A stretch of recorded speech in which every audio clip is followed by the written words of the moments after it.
आईने पर नजर डाली और एक शानदार स्टाइल में वो स्वयं को देखकर मुस्कुराया। फिर जल्दी वो स्नान की तैयारी के साथ अपने काम में जुट गया। स्नान से निपटने के बाद जब उसने दोबारा खुद को आईने में देखने के लिए नजर उठाई तो चौंक गया। एकाएक उसके चेहरे से उलझन प्रकट हुई, आंखों में प्रश्न उभरा, क्योंकि इस बार आईना देखते हुए अनुज ने देखा था कि एक साथ कई दरारें आईने पर पड़ी हुई हैं। आईने पर पड़ी दरारें कुछ इस प्रकार थी मानो किसी ने आईने के बीच में जोर से पत्थर मारकर उसे चटकाया हो, मगर अनुज ने ऐसी कोई आवाज ना सुनी थी जिससे वो ये अनुमान कर सकता हो कि आईना पत्थर मारने पर ही चटका है। कुछ देर पूर्व उसने आईने को अपने सही रूप में देखा था, मगर अब आईना बुरी तरह दरारों से भरा उसकी आंखों के सामने था। अनुज समझ नहीं पाया था कि आखिर आईने में दरारें पड़ी किस प्रकार। वो उलझ बैठा था इस रहस्य में। आईने में पड़ी दरारें उसके स्नान के दौरान ही आई थी। वो लगातार सोच रहा था कि आखिर इस बीच ऐसा क्या हो गया जिसके कारणवश आईने में दरारें पड़ गई। लाख सोचने के बाद भी उसकी समझ में कुछ नहीं आया, तो वो इसी उलझन में फंसा रहकर बाथरूम से बाहर निकल आया। रात 11 बजे अनुज अपने बेड पर लेटा एक हॉरर स्टोरी पढ़ रहा था। उसके फ्लैट में गहरी खामोशी छाई थी। एकांत में वो पूरे आनंद के साथ हॉरर स्टोरी का आनंद उठा रहा था। स्टोरी पढ़ते पढ़ते उसे काफी रात बीत गई थी। उसने सो जाने के इरादे से सामने लगी वॉल क्लॉक की तरफ दृष्टि उठाई, क्योंकि सुबह 6 बजे उसे अपनी ड्यूटी पर जाने के लिए उठना था। अनुज ने जैसे ही वॉल क्लॉक की ओर देखा, उसी समय दीवार पर लगी घड़ी अपनी मजबूती छोड़ते हुए नीचे फर्श पर गिरी छन की आवाज के साथ घड़ी का शीशा टूट गया। अनुज तुरंत बेड से उठा और उसने आगे बढ़कर घड़ी उठाई। वॉल क्लॉक पूरी तरह खराब हो चली थी। जैसे तैसे उसने फर्श पर बिखरा घड़ी का कांच समेटकर डस्टबिन में डाला और वापस अपने शयन कक्ष में आ गया। जब वो वापस अपने शयन कक्ष में आया तो उसने देखा कि उसके सारे कपड़े फर्श पर फैले पड़े हैं। ये देख वो बुरी तरह चौंका। उसने झट अनुमान लगा लिया कि अवश्य ही कोई उसके फ्लैट में घुस आया है, कोई चोर। अपने फ्लैट में किसी चोर के घुस आने का अनुमान करते हुए उसने गुर्राहट भरे स्वर में पुकारा, कौन है यहां? साथ ही वो पूरी वीरता के साथ चोर का मुकाबला करने के लिए खड़ा रहा। जवाब के रूप में कुछ कदमों की गूंज उसने सुनी। ये समझते अनुज को अधिक समय ना लगा कि कोई व्यक्ति उसके फ्लैट से भाग निकलने की कोशिश कर रहा है, क्योंकि फ्लैट में गूंज रहे कदमों की आवाजें फ्लैट से बाहर की ओर जाती सुनाई दे रही थीं। अधीर कदमों के साथ अनुज उसी तरफ बढ़ा जहां उसे कदमों के गूंजने की आवाजें होने का अंदेशा हो रहा था। वो फुर्तीले कदमों के साथ आगे पहुंचा तो उसने देखा कि फ्लैट का डोर खुला हुआ है।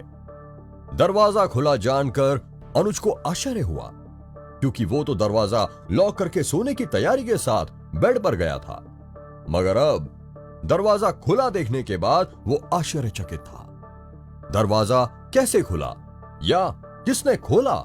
इन प्रश्नों के उत्तर सोचने का समय नहीं था उसके पास। दिमाग में सावन की घटा की तरह घुमड़ उठे प्रश्नों को ज्यों का त्यों वो अपने दिमाग में छोड़े रखकर फुर्ती से आगे बढ़ा। फ्लैट से निकल अनुज ने बाहर की ओर नजरें दौड़ाईं, परंतु बाहर उसे कोई नजर न आया। साथ ही वातावरण की शांति को महसूस करते हुए ऐसा तनिक भी आभास न होता था कि कुछ देर पूर्व वहां कोई आया गया भी है।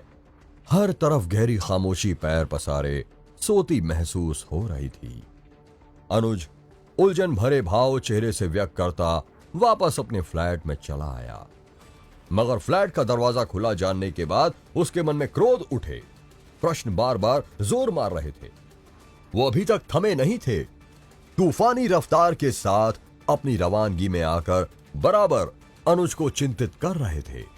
धीमे धीमे कदमों के साथ अपने बेडरूम की ओर बढ़ रहे अनुज ने मन ही मन कहा, कहीं ऐसा तो नहीं कि दरवाजा मुझसे ही खुला रह गया हो।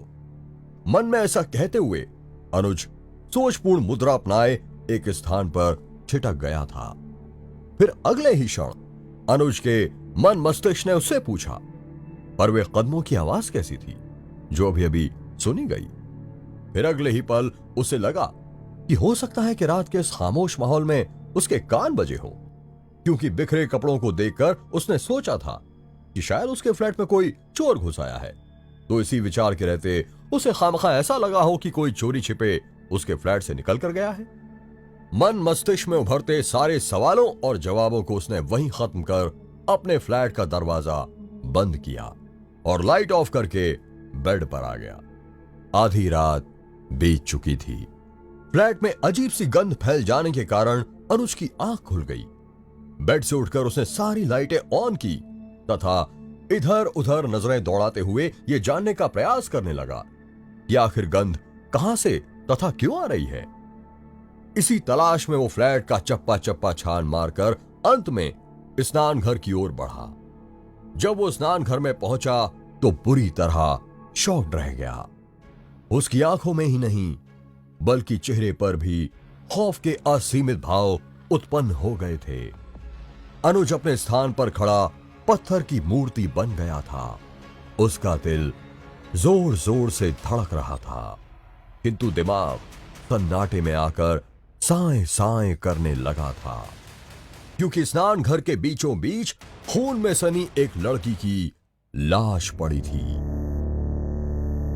लाश का जिस्म सही सलामत था, मगर उसका चेहरा खून से पूरी तरह सना हुआ था। लाश को देखते हुए इस बात का भली प्रकार आभास होता था कि उसके सिर पर वार करके ही उसकी हत्या की गई है। लाश के चेहरे पर छाया खून सूखी पपड़ी बन गई थी। इससे यह अनुमान लगाया जा सकता था कि उसकी हत्या हुए बहुत वक्त बीत चुका है। लाश को अपने बाथरूम में देखते हुए भयभीत अनुज की समझ में तनिक भी ना आया कि ये लाश किस प्रकार उसके स्नान घर में आ गई। अनुज का तो जैसे पूरा दिमाग ही खराब हो चला था। उसकी समझ में कुछ भी ना आ रहा था।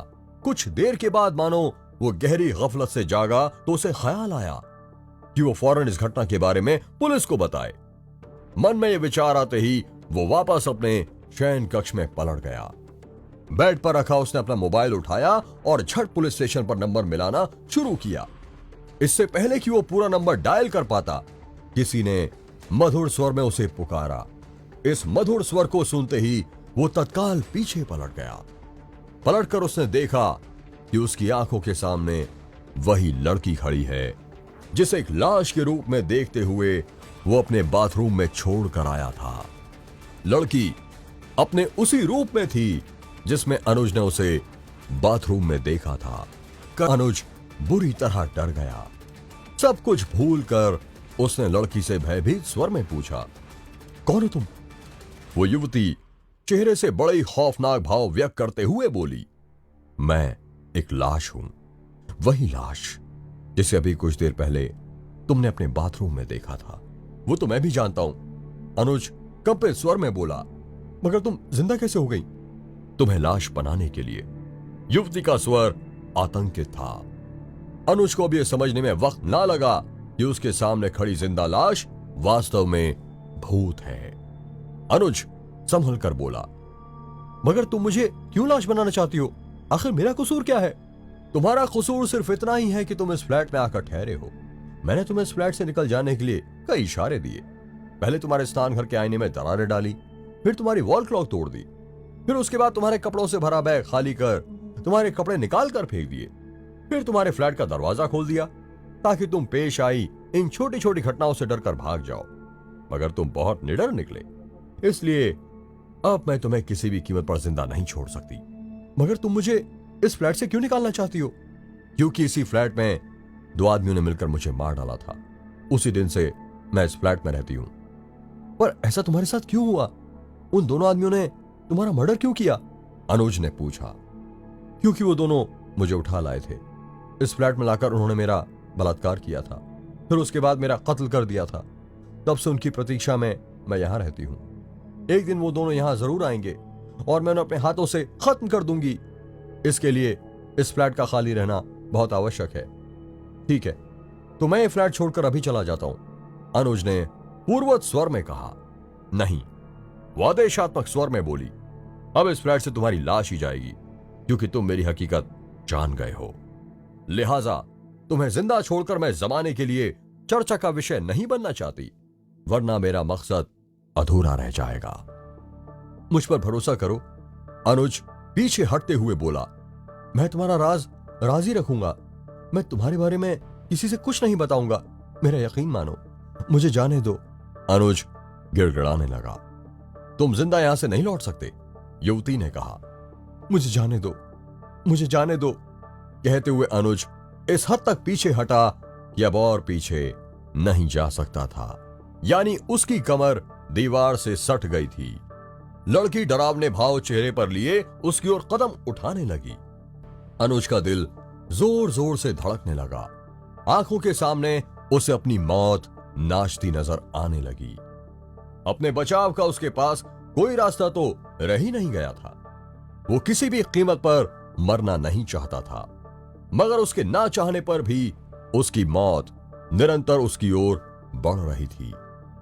अनुज हर पल इस सोच में था कि किसी सूरत से कोई बचाव का रास्ता सामने आ जाए तो तत्काल स्वयं को इस बेवक्त की मौत से बचा ले, लेकिन उसके सामने सिवाय उसकी मौत के और कुछ भी ना था। मौत हर क्षण उसे अपने आगोश में भर लेने के इरादे से उससे निकटता बढ़ा रही थी। जब वो जिंदा हुई लाश उससे केवल 4 कदम के फासले पर रह गई तो अचानक अनुज का स्वर उभरा। वो बोला, ठहर जाओ, मैं मरने से पहले अपने मुंह में गंगाजल की कुछ बूंदें डालना चाहता हूं। वो युवती ठहर गई, बोली, ठीक है। तभी अनुज गंगाजल लेने आगे बढ़ा। वो गंगाजल लेकर वापस युवती के पास चला आया। वहां आते ही अनुज ने सारा गंगाजल उस लड़की पर उड़ेल दिया जो मरकर भी जीवित थी। गंगाजल उस पर गिरते ही उसमें आग लग गई। वो प्रेत आत्मा चीखती चिल्लाती रही, आग उसमें चारों तरफ से लगी थी। अनुज इस दृश्य को देखता रहा। जल्दी ही वो जिंदा हुई लाश जलकर राख हो गई। शरीर भस्म होते ही उसकी आत्मा रोशनी बनकर खिड़की से निकली और आकाश की तरफ चली गई। भस्म हुए शरीर की सारी राख खुद ब खुद वहां से गायब हो गई। उस वक्त अनुज ने राहत की गहरी सांस हलक से छोड़ी।